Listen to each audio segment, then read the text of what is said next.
It's called the gender and aging paradox.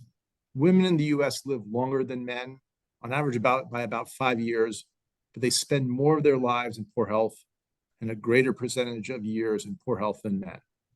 It's a disparity replicated around the world, and it's a fundamental unfairness that affects the lives of billions of women and their families. The good news is, according to today's guests, is that it doesn't have to be that way. In her wonderful new book, Ageless Aging, A Woman's Guide to Increasing Healthspan, Brainspan, and Lifespan, Maddy Dychtwald sets out a blueprint for women everywhere to take control of their own health and hopefully increase the length and quality of their lives.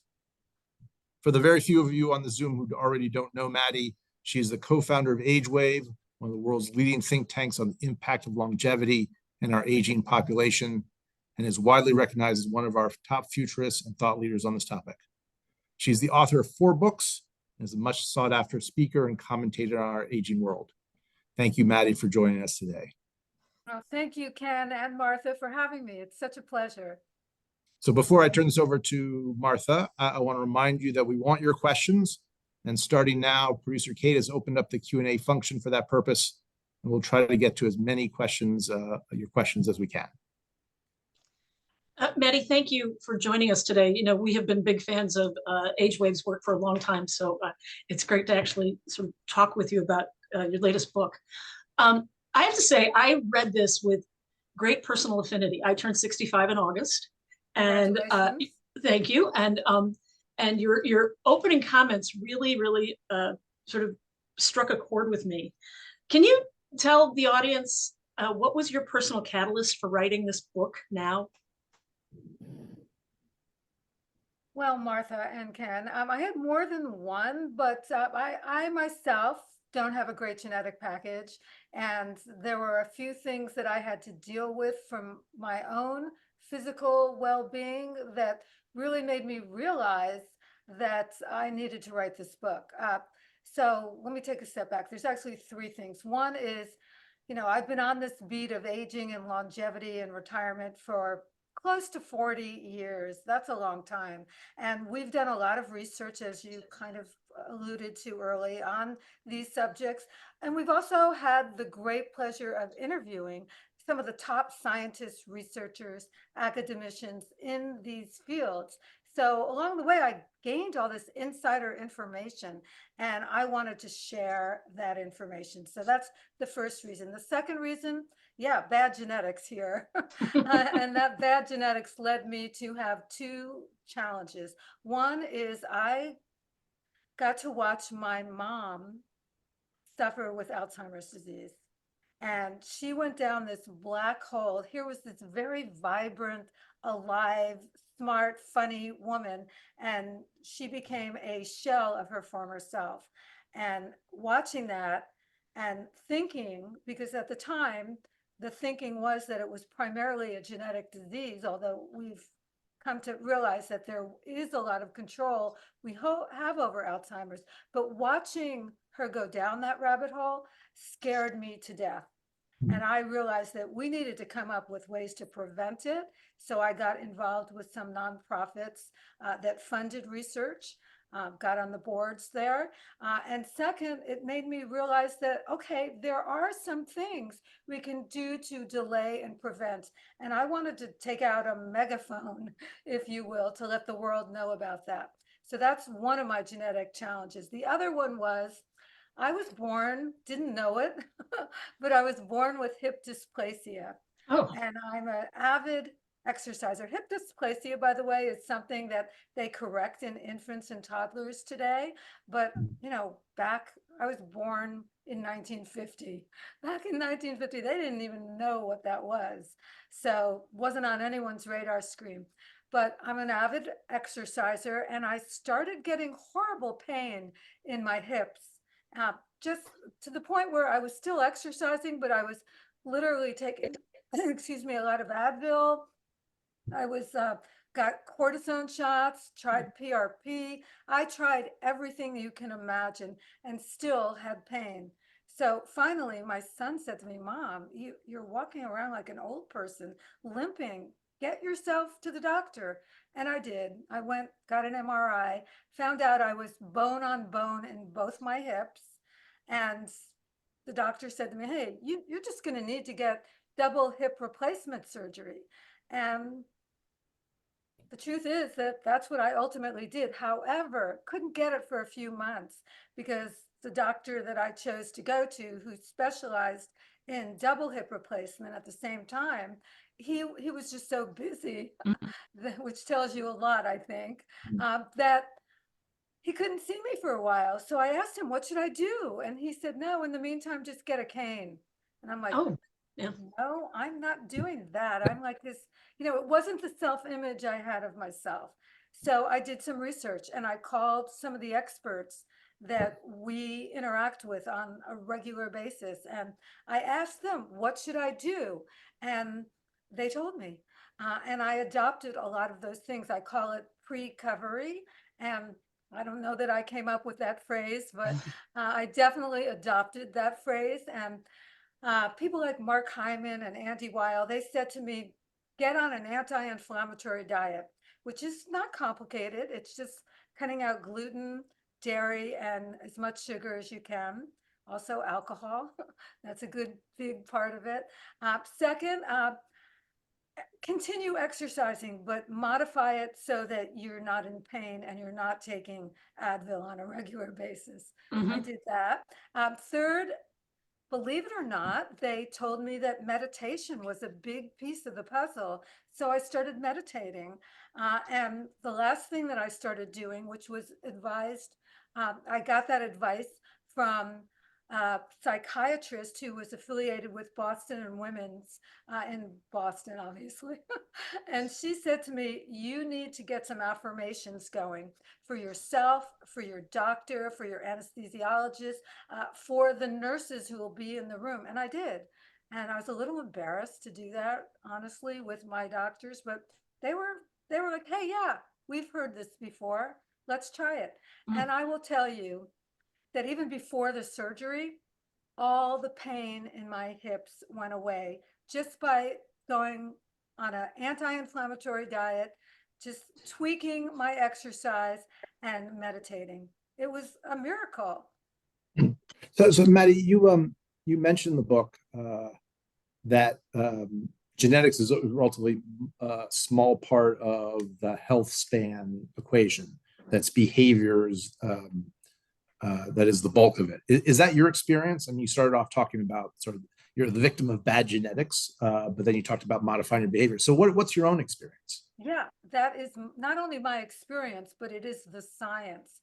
Again, I have the great opportunity of interviewing almost 100 different scientists, experts, doctors, researchers for the book. And there was pretty much agreement that the old school way of thinking, that genetics was about 70% of our health and well-being as we got older, that's old school. That's not the case. In fact, Calico Labs, which, as you probably know, is owned by Alphabet Google.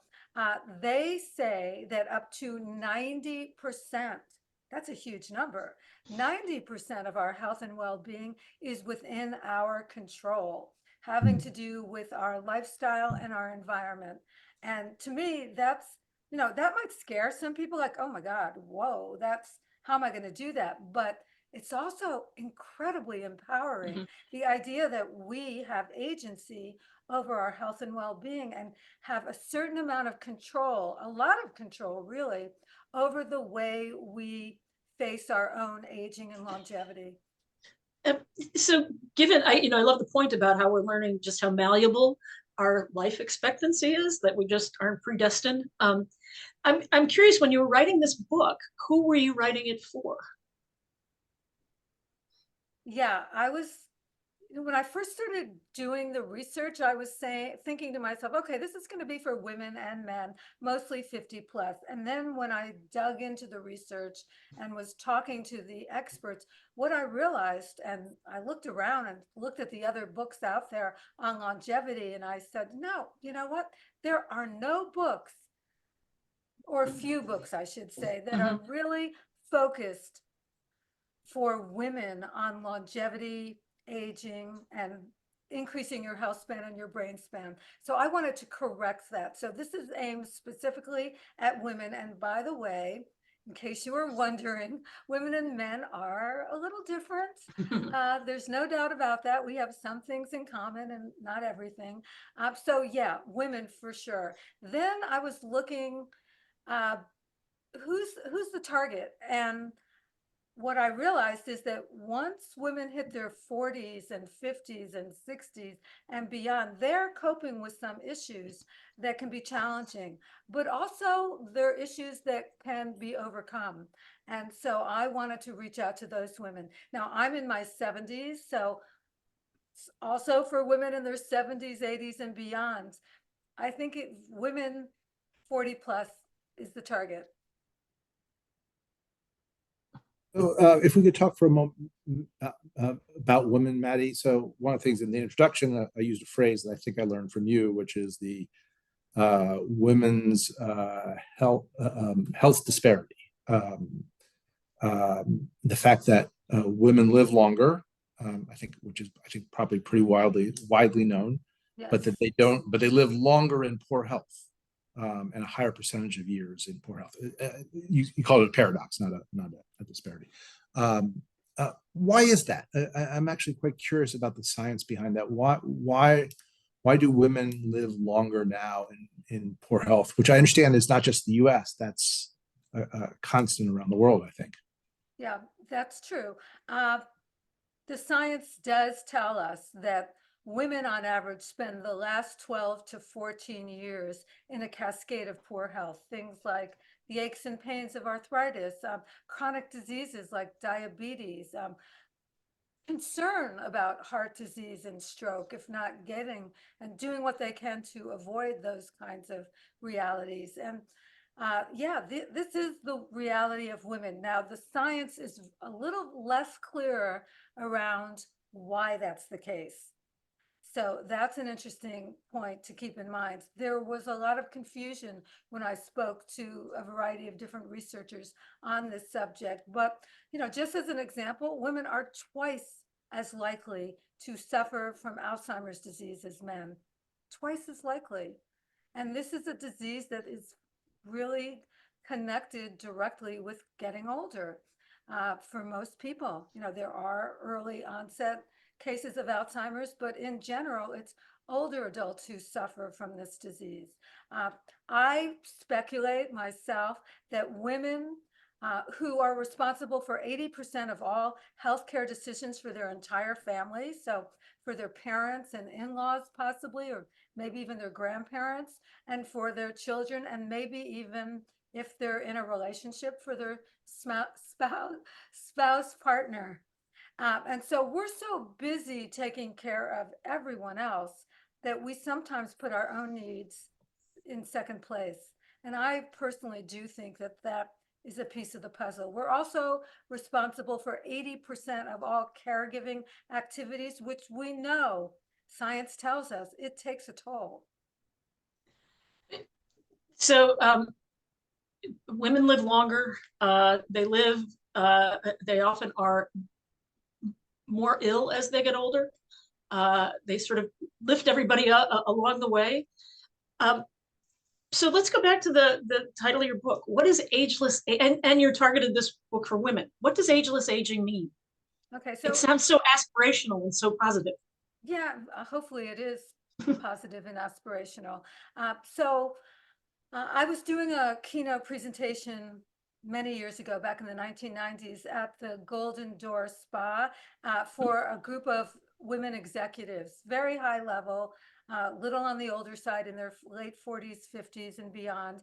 And we were really having a brainstorming session about, like, well, how do you describe getting older in a way that feels aspirational?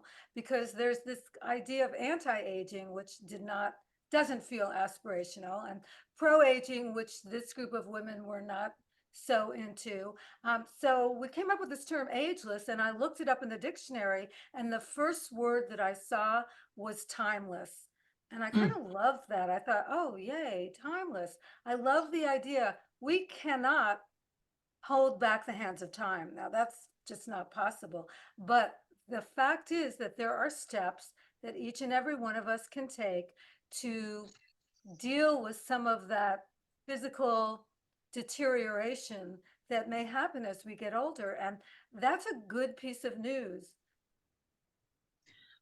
You know, it is. We just fielded a survey. We haven't, the results haven't been published, but it's interesting. We were asking women of a certain age, you know, would you want to look the same as you did in your 20s? And the answer was overwhelmingly no. It was, I want to look healthy. I want to look, you know, joyful. I don't want to look like when I was in my 20s. Yeah, I think that that is true. I think more and more we're beginning to embrace this upside of aging, the things that happen. You know, keep in mind, there are three kinds of aging. There's that chronologic aging, which is the number of birthdays that we've had. There's the physiologic or biologic aging, which is, you know, what are the changes physiologically that happen both in our bodies and in our brains as we get older. Those are the ones we're trying to avoid. But then there's the positive side of aging, the psychological, emotional side of aging. And from studies we've done at AgeWave, from studies you've done at the Stanford Longevity Center, we know that there is an upside to aging.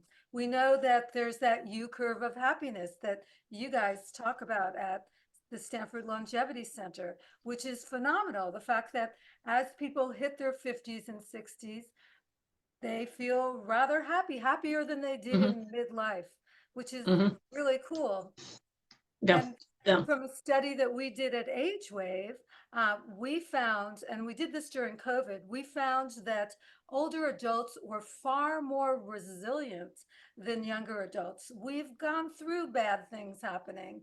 We've seen the economy go up and down. We've seen other epidemics take place, and we know that we'll get to the other side of it. So we have this level of resilience and maybe even wisdom that comes with living a longer life. I don't know that all of us have that, but some of us might. I will put the plug in that I don't want to look like a 20 again, but I do miss the hair that I used to have at 20. So just a little plug for that. I'm interested, Maddie, in the notion that, I mean, you've talked a lot about the attitudinal aspects of getting older. What's the role of positive thinking and what's the challenges of negative thinking in aging? As opposed to, I actually noticed that in the comments, people are talking about Tai Chi and weight training and some of the sort of physical aspects. Curious about your perspectives on the mental aspects of healthy aging. There's a lot to unpack there, but let's start with the most basic things. And that is that doesn't cost a penny, doesn't take a whole lot of time, although it does take a little bit of conditioning, mental conditioning to take care of. And that is to think a little more positively about our own aging. Now, there's been studies that have been done. Becca Levy from Yale has done the famous longitudinal studies in the Midwest, telling us that just the way you feel and think about your own aging can impact how long you live. She said that on average, if you feel positive about your own aging, it can add up to 7.5 years to your life. And there have been follow-up studies that say, well, it's not just about lifespan, it's also about health span, the number of healthy years that you live. You have less aches and pains, and it seems to affect your heart rate and even your AC1 levels. It's pretty amazing that just flicking that switch in your brain, telling yourself this is a positive experience, can really make a difference. So that's one of the things I absolutely love, especially it doesn't cost a dime. So one of the things I appreciated about the book was that you had, you know, the whole second part was the holistic recipe for ageless aging, which offered some very, very practical steps that we can all take. But one of the things I'm curious about is, where do you begin? There are lots of steps. So how do you take the first step, and how do you decide what the first step is? Yeah, I got two different perspectives on that. So one perspective I got from Dr. Steve Kopecki at the Mayo Clinic, he is a preventative cardiologist, and he said, you need to find the easiest entry point for you. And he believed that was food. I personally think it's exercise. And the reason I love exercise, because it's kind of like a silver bullet. We know that exercise can really make a difference very quickly in a matter of weeks. So that if you start to feel more energy and more vitality, and if your exercise is affecting your sleep, which is such an important part of the recipe, and maybe even your choices in diet, it can make a huge, huge difference. You'll want to take on more. So you need to find an entry point that feels comfortable for you. Now, on the other end of the spectrum, Dr. Dean Ornish, he thinks that this holistic recipe can actually reverse disease. So if you're suffering from heart disease, for instance, he feels like you need to do the entire holistic recipe all at once, because even though that may seem hard, you're going to see incredible results in a very short time, and that's going to motivate you to move forward. So that's the two different perspectives. If you're doing it just to prevent or delay disease, it's one thing. Take your time with it. If you're coping with a disease and want to see if you can't reverse it, you need to try you need to pull all the levers so that you can at one time. Well, what's your thought on this, Patty? I mean, I think one of the things you described early on in this conversation was some of the challenges women faced. May have caregiving responsibilities, and addition to work responsibilities, in addition to economic and social responsibilities. They're very time. I imagine a lot of the people on the Zoom are time pressed. They probably can't do everything at once. What's your advice on where to start? You suggested maybe exercise for yourself, but how do you help people think about it for themselves?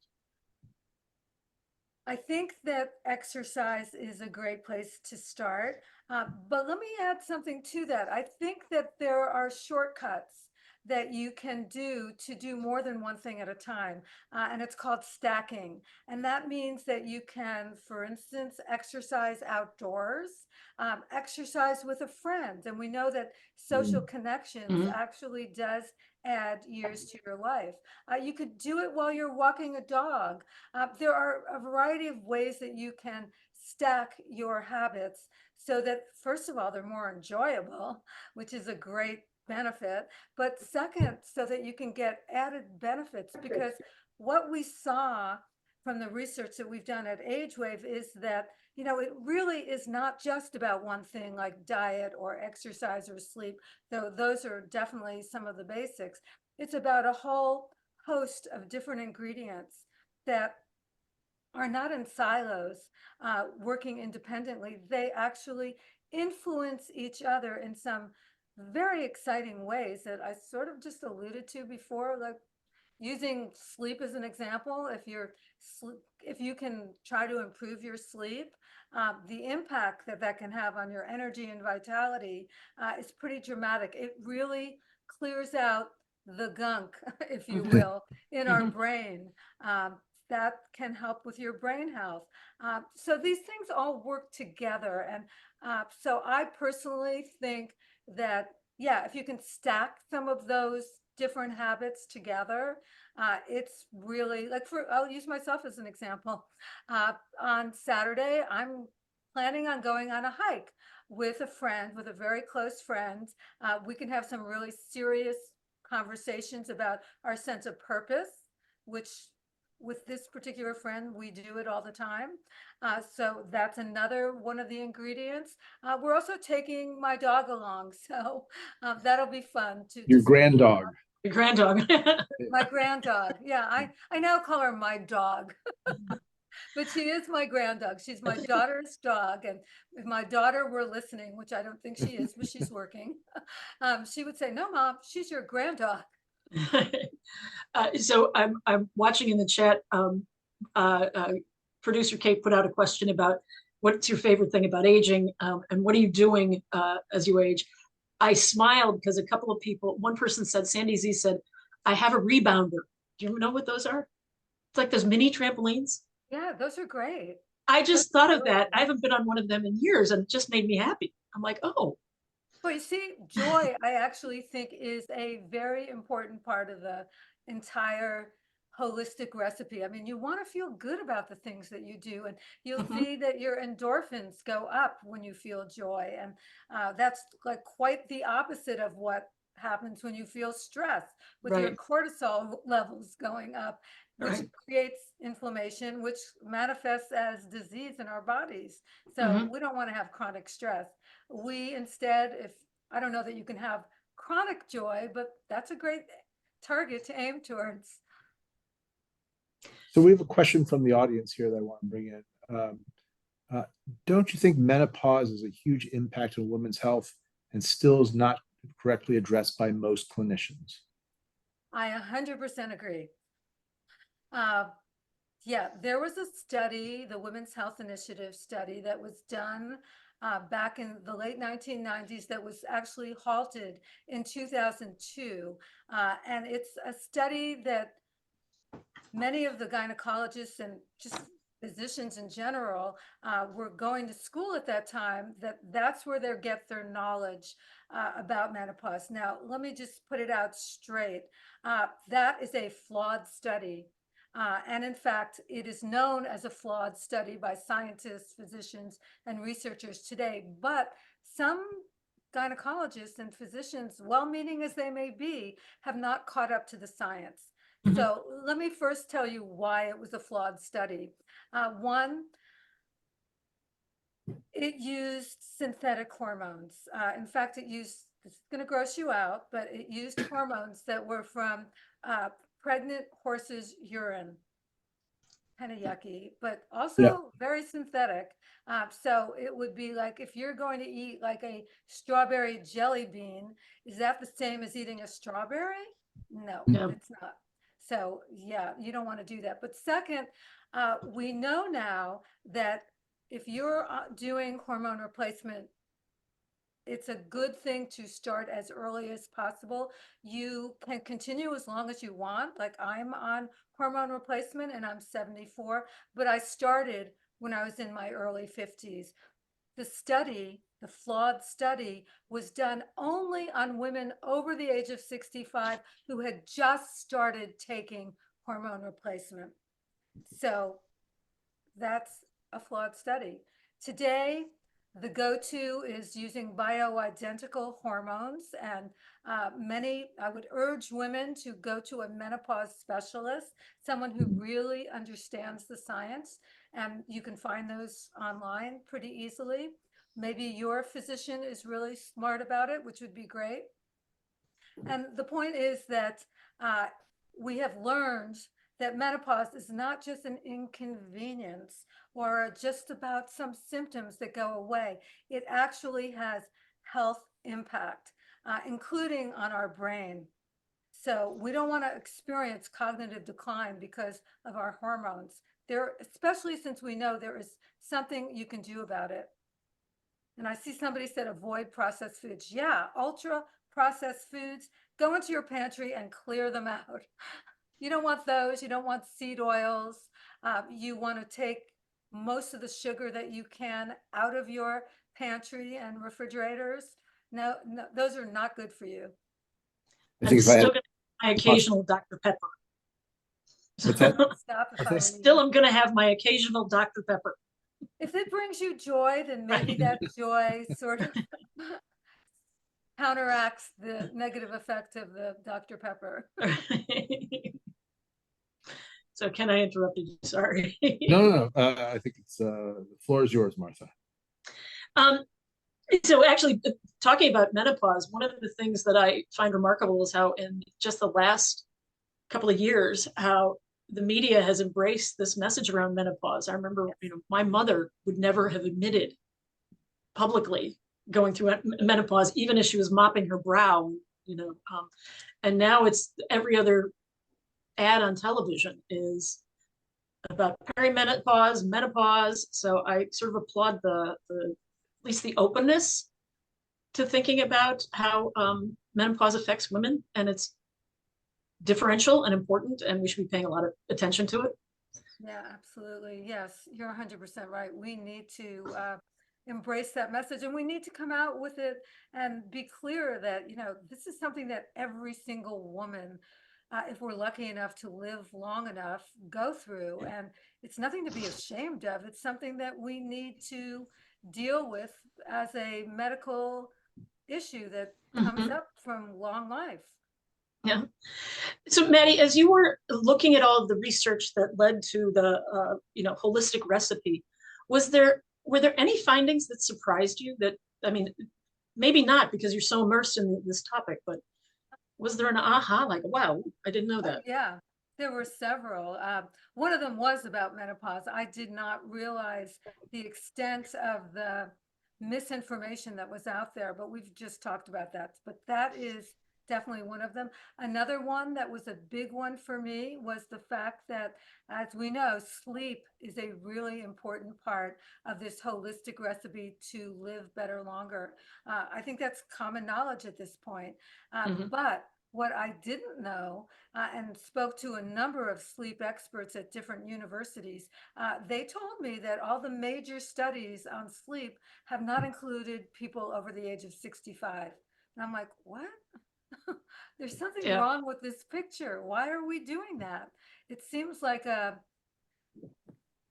misstep on the part of the sleep scientists. And I would also add that sleep science is really becoming part of a bigger science, which is circadian rhythm science, Yeah. and which I love. I mean, I love the idea that there's these biologic clocks in our body, more than one, that really instinctively tell us what we ought to be doing and when we ought to be doing it. And I'm not a great sleeper, or I've become much better since I did the research for Ageless Aging, but just my general sleeping was not very good at all. I was always waking up several times during the night, which I've since learned is normal, but it was stressing me out, so I couldn't fall back to sleep. And I started acknowledging my circadian rhythm. So in the morning when I would wake up, the first thing I would do is pull up my shades and spend 10 minutes just taking in the sun. And by the way, my dog does it with me. She naturally does it. And but the impact it had on my sleep was pretty dramatic. I mean, Mhm. the idea that what you do in the morning can impact what you do at night for your sleep equivalently, I found amazing. So that was pretty cool. That was a surprise. We we had Dr. Jamie Zeitzer, who was a sleep specialist here at Stanford, on a panel at a forum we hosted in February. And in the pre-meeting, I was talking, I said, all right, I need some personal advice.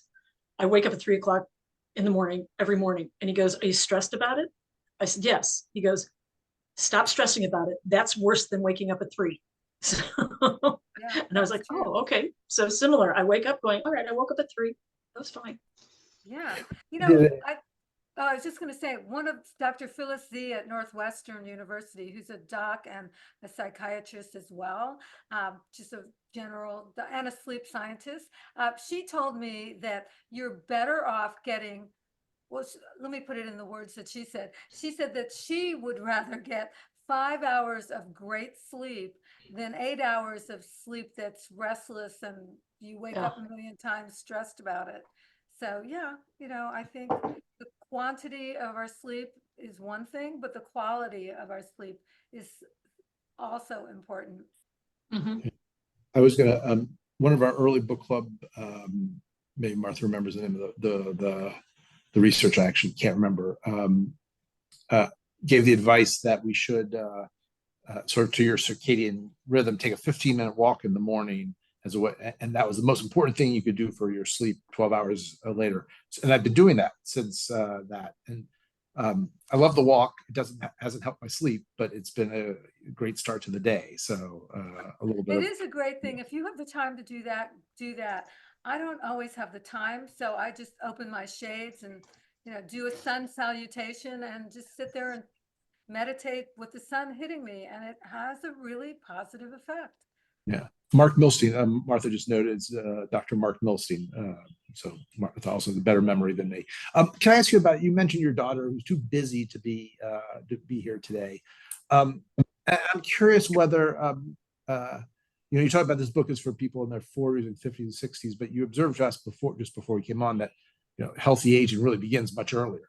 How do you think about younger women and what they should be doing, to the extent we have any younger women in the audience, what they should be doing to help them be healthy as they get into their 40s, 50s, 60s, 70s, and beyond? Yeah, I think important to keep in mind that aging is a lifelong process. It literally starts in the womb and goes to the day we die. So we're aging every minute of our lives. Uh, I discovered two interesting things. One is that the women in the Gen Z generation, they are actually doing a lot of the right things. I mean, they embrace the idea of exercise. They are not drinking alcohol, which is a huge deal. Whereas people a little bit older, the millennial generation, they're not quite as on the program, if you will. But a lot of my daughter is 37, and most of her friends are just beginning to hear the message that they may be living a lot longer than they ever planned to live, and that there's action steps they can take right here and right now that can help them live better longer. And that those action steps can actually be integrated in their life in such a way that they can change the way they view their entire life. They can feel more positive about their own aging, and that in and of itself can help them age better. So yeah, I think younger women are starting to get that message and embrace it. So do you have advice for women of different ages of what they should prioritize? Like, what advice would you tell your 37-year-old daughter? How should she start her ageless aging I don't know if she's journey? going to take my advice. Actually, she's pretty smart about all these subjects and has taught me a few things along the way, which I appreciate. So she lives in LA, so she's definitely into the whole health and wellness issue, which so many people in LA are into. So yeah, so that's great. Um, I think that for younger women, if they can recognize the fact that they don't need to be so stressed out about everything. The chronic stress issue is a huge, huge thing because it creates inflammation. Cortisol levels go up, inflammation goes up, diseases begin to manifest. And so, take a deep breath and relax. I mean, learn to meditate, maybe do some breathing exercises. I love the breathing apps that are out there that can help you do various activities. For instance, it can help you calm down, which is one of the great things, but it can also help you sleep at night. My husband Ken and I, every single night before we go to sleep, we do a breathing exercise. And I know it sounds crazy, but it puts me right to sleep. So that's one of the big things. Yeah. Did you say a breathing? Somebody said the Wim Hof technique. Yeah, for sure. Yeah. I love Wim Hof stuff. Well, what is that? So I actually don't know anything about breathing techniques at all, and would love it if you sort of shared some of your insights on that.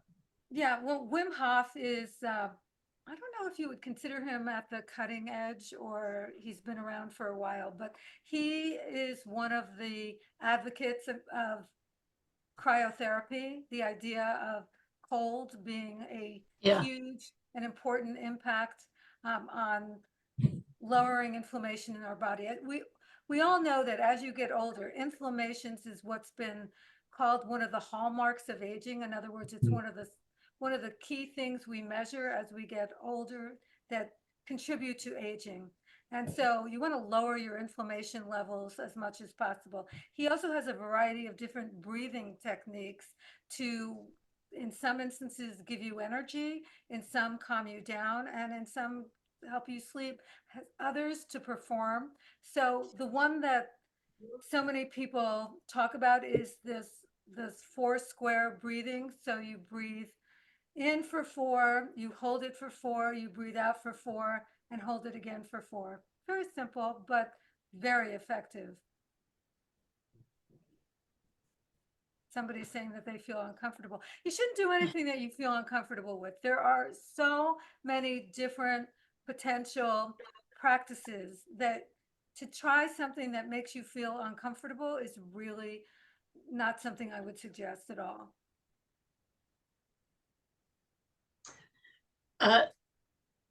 So there's a question here, and I apologize. I actually clicked on the link that Steve Jewell put in the chat and my volume was on, so I apologize if everyone heard some ad. But we did, Martha. Okay. Kate posted a question about that she's asking the audience, but Maddie, you talked about how you and Ken do a breathing exercise before you go to bed. Are there any other daily or weekly rituals that you go through that improves your mental well-being? Yes, there are a number of them. I don't know if you want me to list every single thing I do, but yeah, I have really tried to form my life in a way that really embraces the idea of living better longer. And for instance, just a small little thing, I guess, although, well, one of the things that's been identified as a key to avoiding cognitive decline is to limit or eliminate your alcohol intake. And I used to love having a glass of wine with dinner almost every night. And I have really curbed that habit, which I do feel better. I feel more clear in my mind. That the brain fog that I'd have occasionally has gone away. So that was a great thing that I did. Every morning when I wake up, after I worship the sun for 10 minutes, I meditate every single morning. I don't take a long time to do it, but I do a 10-minute meditation. After that, I go downstairs and I have a glass of warm water with lemon or warm water with apple cider vinegar. I go back and forth between the two, and I feel like it just gets my gut. And we know that gut health has become a primary link to brain health. They're not exactly sure why yet, but they know that there's a strong link. So I do that. I do intermittent fasting, but I do it. I was lucky enough to talk to Dr. Walter Longo, who is the father of intermittent fasting. And he told me the right way to do it and how important it is for women to have a lot of protein early in the day. So I just go 12 or 13 hours without eating, as he suggests, and then I do some protein. I'm not a big breakfast eater. I don't love breakfast food, but I coerce myself into eating something. I definitely eat a healthy diet. I haven't eaten red meat. While I don't think it's a horrible thing to eat, I don't eat it, and I haven't eaten it in about 45 years. Wow. So, I just haven't done it in a long time. But I really do eat a very plant forward diet. I try to eliminate as much sugar as I can. And I exercise every single day in one way or another. And I try to do it as early in the day as possible. It's not always possible, but I know that the impact of exercising early in the day is far greater than exercising later in the day. So I try to take advantage of that. And I try to do some HIIT workouts so that I try to be efficient, because as you get older, it's not just about cardio at all. You want to really build that muscle strength. You want flexibility. You want to work on your posture, your balance, and your relaxation. So all of those things work together, and they're all particularly important, especially building muscle strength. Incredibly important as we get older. So, Maddie, we're actually getting down towards the last part of this great conversation. And I want to encourage people, any last questions they may, now's the time to do it. But I don't want this hour to go away without asking you about the importance of finances to health. Whether it's women live longer, they make less money during the course of their lives, they have probably have higher medical costs. Can you give us a little sort of sense of the challenges, the role that finances play in health, and your thoughts on that? Yeah, a lot of people were surprised that I included financial fitness in as one of the ingredients, because financial fitness, I believe, is as important as physical fitness to our health and well-being and our longevity. So let's begin by saying that. I think that you already named some of the challenges women have. We have this pay gap. We make 82, some people say 83 cents to the dollar, which doesn't even sound like that dramatic. But when you look at it over time, if a man and a woman start a job the same day and end the job the same day, and both of them take no time off at all, which we know women take time off for caregiving, what you would see is that women on average make more than $500,000 less than men over the course of their career. Now that's significant money, and it's a big barrier. We're better educated today than men, which is great news, but we also go into our jobs a little bit later as a result. Mhm. And we're also, which is a huge detriment, not only going in later, but we go in with more student debt. Mhm. And that could take a lifetime to pay off. So we have some barriers in place. And then we talked already about caregiving. Women are the ones doing most of the caregiving in families, and they take time out of the workforce. So it affects their career track, their sense, not only their sense of promotions, but their salaries and any kind of bonuses they may get, their 401ks and their IRAs. Not good news. So we've got to know this information and frankly embrace it so that we can take steps to improve our financial well-being, because finances, if you're worried about your money and stressed out about it in a chronic way, it's going to impact your health itself. And you may find yourself in more need of the healthcare system. And, there's this assumption that Medicare takes care of all your expenses as you get older, and it's just not true. As you pointed out already, Ken, the idea, it's true. The truth is women spend far more for healthcare and long-term care as they get older than men do. And we women need to know that and account for that and take control of our finances as a result. So I think the very first step we ought to take as women is to make sure that we have good financial knowledge, which is very available right now online. But it's a matter of finding, like, well, what's the truth versus what's a sales pitch? And there are some legitimate websites that I actually reference in Ageless Aging, and I would really suggest people go to them, because we know that gaining financial knowledge gives us financial confidence. Mhm. And having that financial confidence gives us the wherewithal to actually invest in our future selves. And we want to do that. Maddie, I actually really appreciated that you included the health and wealth connection, because and we all sing up the same songbook, but the impact of financial insecurity on cognitive fitness and physical fitness is really well studied, but not well understood. That's right. So and Ken's pointing out sort of the differential impact